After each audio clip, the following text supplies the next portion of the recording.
பதிகேடு திருச்செந்தூர். ரொம்ப அருமையான பாடல்.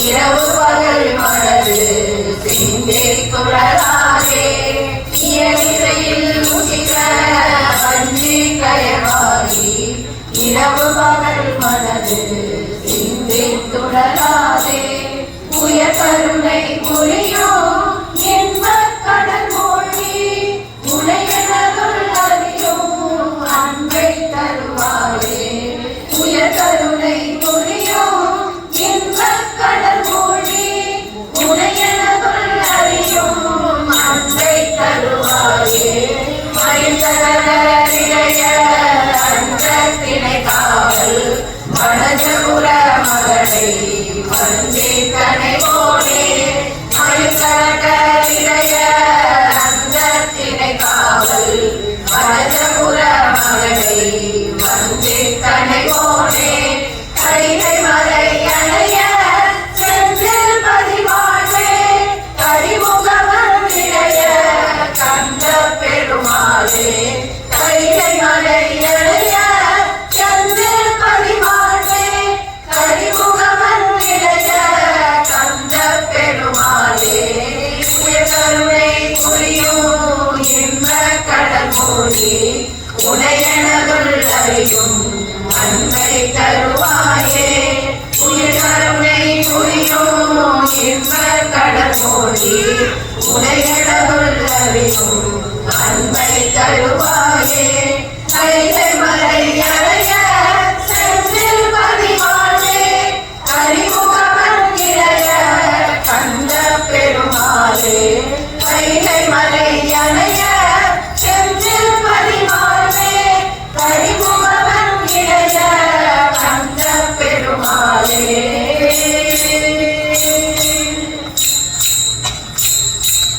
தேவே முருகா வடிவே முருகா மாமான் மருகா திருமால் மருகா தேவே முருகா வடிவே முருகா மாமான் மருகா திருமால் மருகா தேவே முருகா வடிவே முருகா மாமான் மருகா திருமால் மருகா தேவே முருகா வடிவே முருகா மாமான் மருகா திருமால் மருகா தேவே முருகா வடிவே முருகா மாமான் மருகா திருமால் மருகா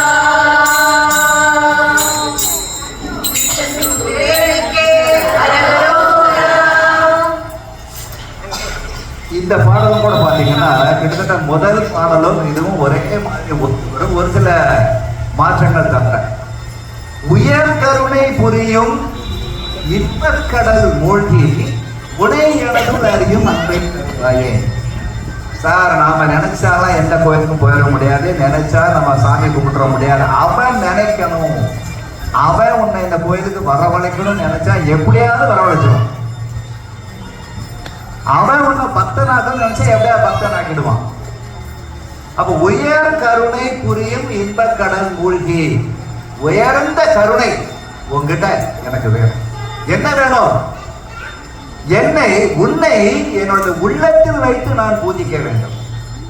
அப்ப நீ என்னுடைய அதான் குகன்னு பேர். முருகனுக்கு ஒரு பேர் குகன். அதாவது மன குகையில வாழக்கூடியவன் முருகப்பெருமான். அந்த குகன் உன்னை எனதுள் அறியும் அன்பை தருவாய். ஐயா நீ எனக்குள்ள இருக்கிற, ஆனா நான் புரிஞ்சுக்கல. ஒருத்தன் என்ன பண்ணா வாழ்க்கை பாதையில போயிட்டே இருக்கிறான். 2 காலடி சவுடு பக்கத்துல ஒன்று இவனுடையது, இன்னொன்னு யாரும் தெரியல. காலடி சவுடு மட்டும்தான் தெரியல, யாரும் உருவம் தெரியல. கேட்கிறான், என் கூட நடந்து வருவது யாரும் கேட்கிறான். நான் தான்ப்பா இறைவன் அப்படிங்கிறார். உடனே ரொம்ப மகிழ்ச்சி அவனுக்கு. என் கூடயே நீங்க டிராவல் பண்றீங்களா, ரொம்ப சந்தோஷம் போயிட்டு இருக்கான். நாளாகுது, சில துன்பங்களுக்கு ஆட்படுறான், நிறைய சோதனைகளை சந்திக்கிறான். அந்த நேரம் அவனுக்கு ஒரு சிந்தனை, இப்போ இறைவன் நம்ம கூட இருக்கிறாரா அப்படின்னு பார்க்கறான். அந்த காலடிச்சு கொட்ட காலம் உடனே ஒரே அழுக, இறைவா இது உனக்கே நியாயமா? நான் நல்லா இருக்கும் பொழுது என் கூட நீ நடந்து வந்த, இப்ப நான் கஷ்டப்பட்டு இருக்கேன், துன்பப்பட்டு இருக்கேன், நீ என்னை விட்டுட்டு போலாமான்னா இறைவன் குரல் கேக்குது, மனிதா நன்றாக பாரடா, அது என்னுடைய காலடி தடம் தாங்கிறார். அப்ப நான் எங்க இருக்கேன்? நான் உன்னை தூக்கி என் கையில வச்சிட்டு இருக்கேன்டா. அப்பதான் உனக்கு புரியுது, இறைவன் எப்பவுமே கைவிட மாட்டான். ஒரு சின்ன செய்தி மட்டும் சொல்றேன், என்ன நான் சம்பந்தப்பட்டது. 2 நாளைக்கு முன்னாடி ஒரு சின்ன விபத்து, ஒரு கார் என் மேல போயிடுச்சு. அப்படியே அவசரமா வந்துடுறேன், அவசரமா வரமாட்டேன், நம்ம இதுக்காக வரேன். கீழே விழுந்துட்டேன், அப்படியே எனக்கே அடிப்படல, காருக்கு தான் டேமேஜ்.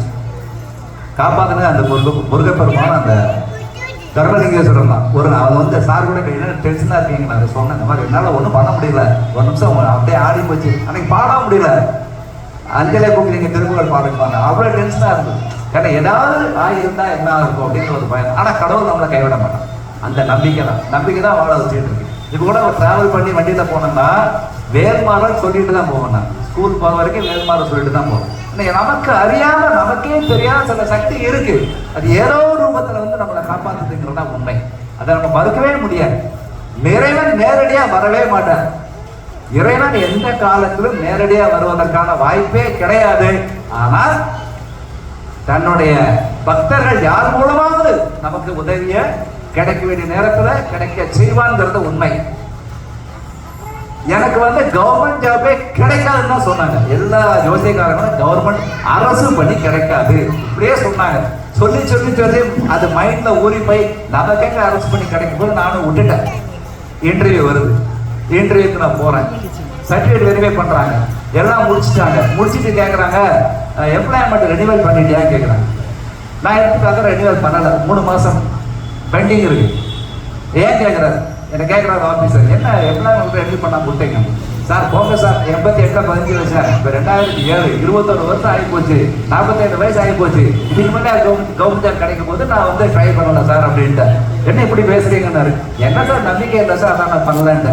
சரி உங்களுக்கு ஒரு வாய்ப்பு கொடுக்குறேன், நீங்க என்ன பண்ணுவீங்க? நேரம் இது இன்டர்நெட்ல போயிட்டு அங்க போய் ஆன்லைன்ல போயிட்டு அதை பதிவு பண்ணிட்டு அந்த காப்பி கொண்டாங்கன்னாரு.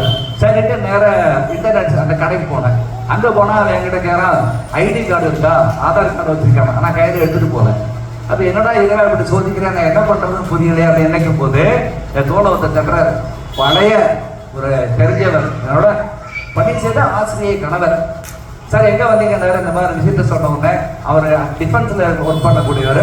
அவர் உள்ள அவர் ஐடி கார்டை வச்சு உள்ள இன்டர்நெட்ல போயிட்டு ஓபன் பண்ணி ஆன்லைன்ல பதிவு பண்ணி எனக்கு கொண்டு கொடுத்தாரு. கரெக்டா 10 நாள் எனக்கு கவர்மெண்ட் ஜாப் கிடைச்சு நான் போயிட்டு அரசு பணியில ஜாயின் பண்ணேன். 2009 நடந்த சம்பவம்.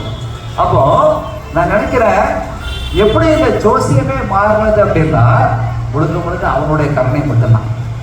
அவர் நினைக்கிறார், ஐயா தம்பி நீ அரசு பணி செய்யணும், நீ ஒரு ஆசிரியரா அரசு பணி ஆசிரியரா பணி செய்யணும்னு சொல்லி அவர் கொடுத்த அந்த கருணை தான் ரிட்டையர்மெண்ட்டுக்கு அப்புறமும் தொடர்ந்துட்டு இருக்கு. இப்போ நான் அரசு பணியில தான் வேலை செஞ்சுட்டு இருக்கேன். அப்ப எல்லாமே அவர் கொடுத்த பிச்சை தான், நமக்கு தனியா எதுவுமே கிடையாது. அப்போ என்ன சொல்றாரு இவரு?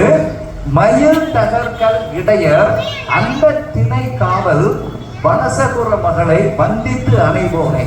இந்த மயில் தகர் அப்படின்னு ஆடு, மயில் ஆடு இதெல்லாம் இருக்கக்கூடிய அந்த வனம், அந்த திணை குணத்தை காவல் காத்து கொண்டிருக்கக்கூடிய வள்ளியை வணந்த பெருமாளே, கைலை மலையிலே செந்தில் பெருமாளை, செந்தில் பதிவாளும் கரிமுகவன் இளைய கந்த பெருமாளைங்கிறார். கைலை மலைக்கு இணையான திருச்செந்தூர் மட்டும்தான் மலை இல்லாத ஒரு படை வீடு. ஆனா கடலுக்குள்ள மலை இருக்கு, மகேந்திர மலை இருக்கு. வெளியில பார்க்கும்போது அந்த மலை நம்ம கண்ணுக்கு தெரியாது. இந்த கைலை மலைக்கு இணையான செந்தில் பதிவாழ்வே கரிமுகவன் இளைய கந்த பெருமாளே, இதெல்லாம் நான் பாராட்டணும். ஆனா நான் என்ன பண்ணிட்டு இருக்கேன் தெரியுமா?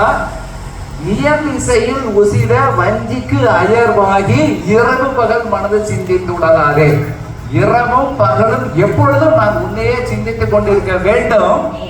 அப்படி பண்ணாம தன்னுடைய பர்சனல் லைஃப் சொன்னார் அவர் அந்த இடத்துல. இயல் இசை நாடகம் இந்த 3 கலைகளிலும் கற்று தேர்ந்து மயக்க மொழிகளால் எங்களை ஆட்கொண்டிருக்கக்கூடிய வேறு வகைப்பட்ட குணங்களை உடைய பெண்கள் பின்னாடி போறதுனால ஒண்ணு என்னால வணங்க முடியல அப்படின்ற ஆச்சமையை இந்த பாடல சொன்னார். இயலிசைக்கு உசித வஞ்சிக்கு அயர்வாகி வஞ்சித பெண்கள் அந்த பெண்கள் மேல கொண்ட அந்த ஆசையினால சோர்வடைஞ்சி ஒன்னை என்னால பார்க்க முடியல முருகப்பெருமானே அப்படின்னு ஆதங்கத்தை இந்த பாடல பதிவு பண்றார். அடுத்தது மூன்றாம் படை வீடு